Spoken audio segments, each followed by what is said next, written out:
Om Swastiastu. Kenalkan, nama saya Putri Idris Variasi dengan NIM 21130310002.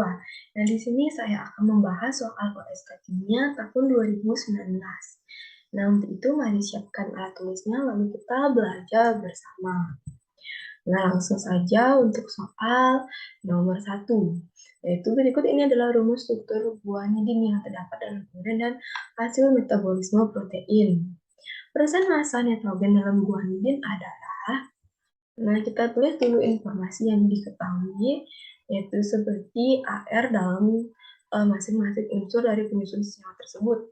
Kemudian yang ditanya adalah persen massa nitrogen dalam buah nidin. Nah, untuk menghitung persen massa, kita dapat menggunakan massa molar unsur per massa molekul total senyawa dikali 100%. Nah, massa molar unsurnya yang ditanya adalah massa nitrogen. Jadi dapat menggunakan massa molekul unsur dari nitrogen tersebut. Kemudian dikali dengan jumlah nitrogen, itu kan 3, sebanyak 3. Kemudian per massa molekul total senyawa, yaitu di sini sudah dihitung jumlah MR senyawanya, di sini ada ARC yaitu 12, ARN ada 14 dikali jumlah N itu sebanyak 3, ARH ada 1 dikali jumlah H sebanyak 5. Jadi total hasil penjumlahannya itu 59. Lalu kita hitung persen masanya dan akan diperoleh persen massa sebesar 71,19%. Jadi jawaban yang benar adalah yang D. Selanjutnya soal nomor 2. Banyak 1,50 gram sampel suatu biji yang mengandung perak dilarutkan. Semua Ag yang larut diubah menjadi 0,124 Ag2S. Persen massa Ag dalam biji tersebut adalah, nah, kita umpamakan seperti ini. Ini ada biji dengan massa 1,5 gram. Nah, biji ini itu mengandung perak. Kemudian, semua perak atau Ag ini larut dan diubah menjadi Ag2S dengan massa 0,124. Kemudian yang ditanya adalah persen massa Ag dalam biji. Jadi persen massa Ag dalam biji yang ini. Nah, baik, langsung kita tulis hal-hal yang diketahui, yaitu seperti massa sampel biji sebesar 1,50 gram, massa Ag2S yaitu 0,124 gram, dan AR Ag yaitu 108. Kemudian yang ditanya adalah persen massa Ag dalam biji. Nah, ini bisa diumpamakan bahwa massa Ag yang ada dalam biji dan Ag yang ada pada Ag2S itu adalah sama. Jadi kita dapat menghitung Ag dalam Ag2S terlebih dahulu. Karena informasinya itu lebih mudah kita menggunakan Ag2S untuk mengetahui massa Ag-nya. Itu dengan rumus RAG dikali jumlah Ag dikali massa Ag2S per MR senyawa.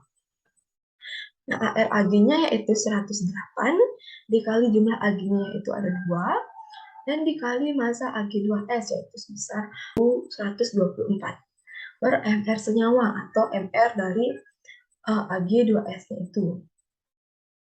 Akan diperoleh massa Ag sebesar 0,108 gram. Nah, dari massa Ag ini kita dapat menghitung persen massa Ag, yaitu dengan rumus massa Ag yang telah diketahui per massa sampel atau massa bijinya dikali 100%.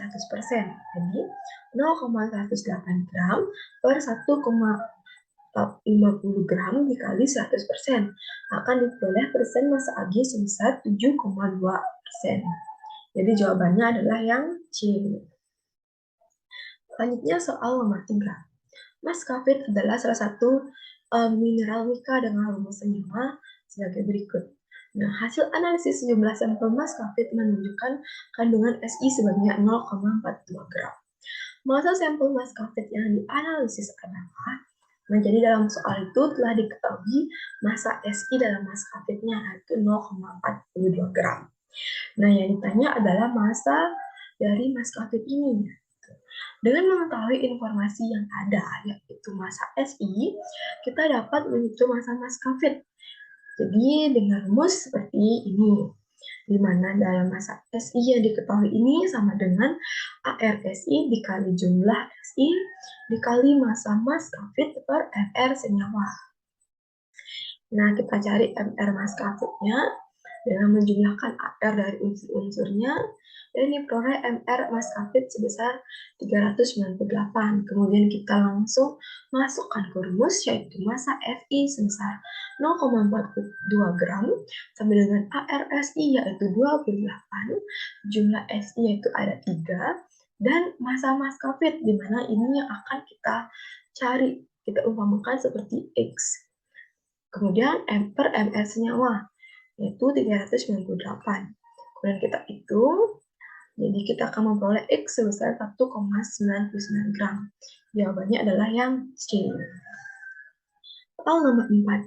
Sebanyak 1, ml sampel larutan asam sulfat dari suatu baterai mobil ditilitasi dengan 23,7 ml larutan NaOH, konsentrasinya 1,47 molar. Menggunakan indikator phenolphthalein untuk menentukan titik akhir titrasi.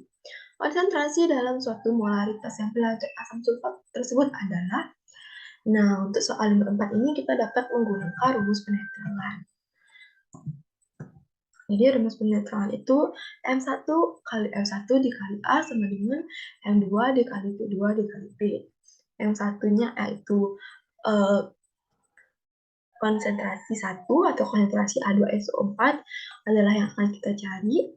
Kemudian volume satunya yaitu 1,5 ml, dan A itu koefisien dari 2H plusnya, yaitu ada 2. Kemudian M2-nya konsentrasi dari NaOH dikali volume NaOH dan dikali B. Nah, mohon maaf di sini adalah salah. Ketik seharusnya di sini satuannya adalah M, bukan ml ya teman-teman. Kemudian kita hitung akan memperoleh 1 atau konsentrasi 1 sebesar 11,6 M. Jawabannya adalah yang D. Dan nomor 5, di laboratorium, gas klor dapat dibuat dari reaksi antara HCl dengan MnO2. Persamaan reaksinya adalah sebagai berikut.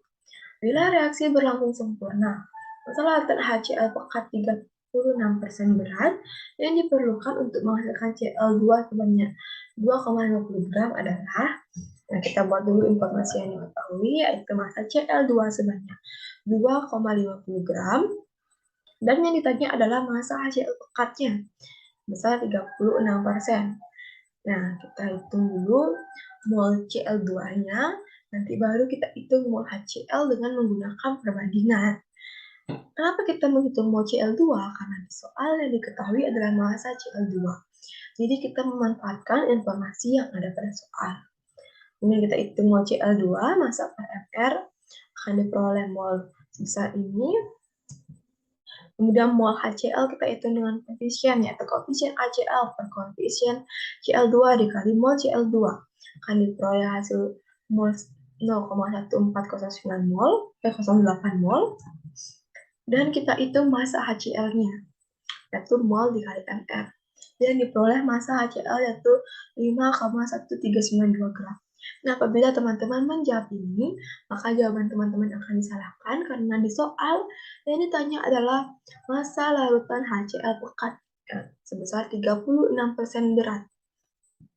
Jadi, artinya itu massa HCl 36%, artinya setiap 100 gram HCl hanya terdapat 36 gram HCl murni.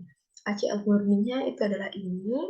Kemudian kita hitung massa HCl pekat dengan rumus massa HCl murni per persen pekat, dan akan diperoleh massa HCl pekatnya sebesar 14,27 gram. Jadi jawabannya mendekati adalah yang C. Selanjutnya soal nomor 6, dari persamaan reaksi ini, volume gas hidrogen diukur pada 1 atm dan 27 Kelvin. Yang dibutuhkan untuk bereaksi sempurna dengan 2 gram SnO2 adalah, jadi di soal ini ditanyakan volume gas hidrogen ketika diukur pada keadaan standar. Tugas yang diketahui yaitu massa SnO2-nya, dan yang ditanya adalah volume gas hidrogen pada keadaan STP. Seperti biasa, kita menghitungnya dengan informasi yang diketahui, yaitu menghitung mol SnO2, kemudian menghitung mol H2 atau mol hidrogen dengan koefisien, dan diperoleh mol hidrogen sebesar 0,02654 mol. Kemudian kita hitung volume H2 pada keadaan standar. Nah, jika pada keadaan standar, kita bisa langsung mengkalikannya dengan 22,4 liter. Dan akan diperoleh hasil 59,449 ml. Setelah dari liter dikonversi menjadi mililiter. Jadi jawaban yang mendekati adalah yang ini. Selanjutnya soal nomor 7. Suatu sampel gas sebanyak 0,238 gram dalam 100 ml wadah pada temperatur 14 derajat Celcius memberikan tekanan sebesar 600 mmHg. Gas tersebut adalah, nah yang ditanya itu adalah nama gasnya ya teman-teman. Diketahui massa gasnya 0,28 gram. Volume gasnya 100 ml. Suhunya kita ubah menjadi Kelvin yaitu sebesar 287 Kelvin. Dan yang ditanya adalah nama gasnya. Nah, yang diketahui dalam soal itu ada tekanan, ada volume, dan juga gas. Jadi rumus yang dapat kita gunakan adalah persamaan VV/nRT, di mana V adalah tekanan, V adalah volume, N adalah mol, dan R adalah konstanta gas ideal, serta T adalah suhu. Nah, untuk N-nya kita ombak dulu menjadi massa per ampere. Nah, jadi untuk mengetahui ini adalah senyawa apa atau unsur apa, kita dapat mengetahuinya dari MR-nya. Nanti kita langsung otak-atik sedikit rumus ini, di mana jadi MR sama dengan MRT atau massa dikali tetapan dikali suhu per PV. Jadi akan diperoleh MR sebesar 70,9. Nah, lalu kita tebak nih, MR 70,9 ini MR-nya siapa? Nah, kita lihat nitrogen MR-nya 28, argon 39,95, klor 71, xenon 131,293 dan kripton 83,79. Jadi yang mendekati adalah MR klor. Jadi dapat dipastikan atau diduga gas tersebut adalah gas klor. Selanjutnya soal nomor 8. Enthalpi pembentukan standar delta HF timbal 2 karbonat adalah min 6099 kg per mol. Pernyataan persamaan termokimia yang paling tepat untuk proses tersebut adalah. Nah, sebelumnya kita harus mengetahui pengertian dari enthalpi pembentukan standar, yaitu pembentukan satu mol senyawa dari unsur-unsurnya.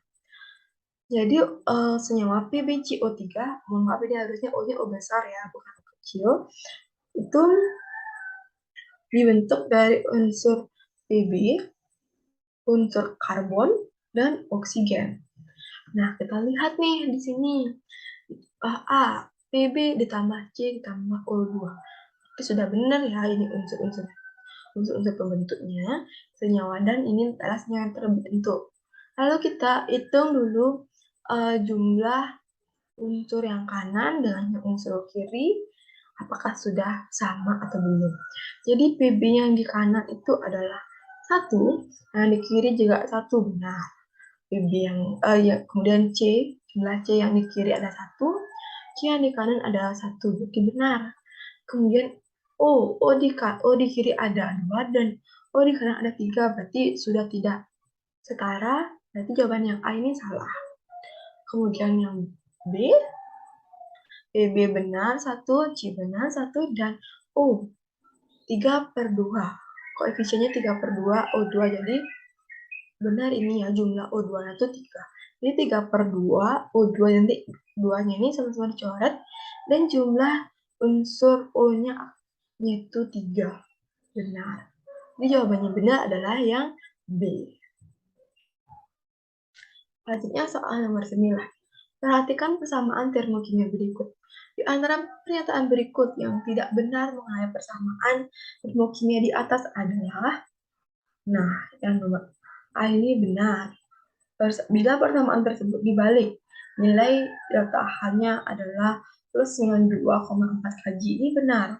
Jika dibalik dari reaksi pembentukan ke reaksi pengeluaran, nanti delta H-nya yang awalnya negatif akan menjadi positif. Jadi nomor A benar. Nomor B, 4 ikatan HCl lebih kuat dibandingkan 4 ikatan dalam gas hidrogen dan gas Cl2. Yang nomor B ini benar, karena delta H ini kan bernilai negatif, dapat diartikan bahwa 4 ikatan HCl lebih kuat dibandingkan dengan 4 ikatan dalam H2 dan Cl2. Kemudian yang C adalah jawabannya salah. Nah, bila wujudnya berbeda, maka sudah pasti gas delta H-nya juga berbeda. Yang awalnya gas, kemudian dihasilkan berwujud cair itu kan bentuknya itu sudah berbeda, dari gas cair itu berbeda, maka delta H-nya nantinya juga akan berbeda. Kemudian nomor D ini juga benar. Delta H pembentukan 1 mol gas HCl sama dengan 1/4 dari delta H. Itu benar.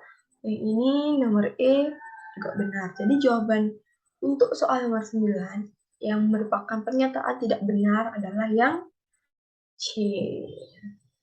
Selanjutnya soal nomor 10. Senyawa difluorometana atau CCl2F2 banyak dipakai sebagai aerosol, propelan, atau pendingin pada pengatur temperatur ruangan AC dan bersifat inert atau susah bereaksi. Di antara pernyataan berikut, pernyataan yang benar mengenai senyawa inert adalah, nah, kata inert dapat diartikan sebagai susah bereaksi. Susah bereaksi ini artinya energi ikatan antar atom dalam molekul tersebut sangat besar hingga sulit diputuskan sebagai syarat terjadinya reaksi. Ada pembentukan ikatan dan ada pembentukan ikatan baru. Nah, karena inert ini susah bereaksi, jadi susah pemutusan ikatannya susah, maka pembentukan ikatan barunya juga susah gitu. Jadi pernyataan yang benar mengenai senyawa inert adalah yang A. Energi ikatan karbonnya besar, fluornya besar, sehingga pemutusan ikatannya susah gitu ya. Nah, sekian presentasi dari saya mengenai pembahasan OSK Kimia tahun 2019. Apabila ada kesalahan, saya mohon maaf karena saya juga masih belajar, dan apabila ada kritik dan saran, dapat dituliskan di kolom komentar. Sekian dari saya, terima kasih, sampai berjumpa di lain waktu. Om Santi Santi Santi Om.